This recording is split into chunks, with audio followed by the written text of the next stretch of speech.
It felt like you had a lot of tools to get on towards Ezreal's and the Zoe. So even when you got to this position where you had some backline threat, you were still able to kind of follow through. And the only person you kind of had to deal with was like the Gwen with that hollowed mist for Kai'Sa. But you've got so much, point and click damage essentially coming through from the thing that surprised me a little bit was the fact that even with Bin somewhat feeding in the early game, I'm trying to be polite here, and the fact that we had Volibear in the jungle, RNG still managed to pick up that win. I do want to build on this conversation in cooldown, talk about resetting expectations now that we've seen the teams facing off against one another, and there's been some interesting results over the last 2 days. So let's move on to our next matchup because we are running out of time before Picks and Bans. It's going to be G2 taking on Saigon Buffaloes. These two teams have been enemies and allies on the international stage.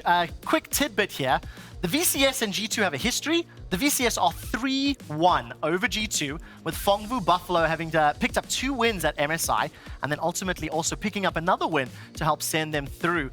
The reason that I do love this is G2 have a little bit of a history of kind of dropping games surprisingly. And this is the one that everyone's expecting them to drop. This would be such a G2 thing to lose this game, like so stereotypical G2. And we've said a lot that this team can sometimes play to the level of their opponents. Now, Saigon Buffalo's definitely had a rough time so far in the Rumble stage, but we've seen their aggression. I think if they do find a successful early game and get ahead, that's what we're looking for them to upset. Yeah, and I'm curious to see exactly how they can try and do that, right? Because it feels like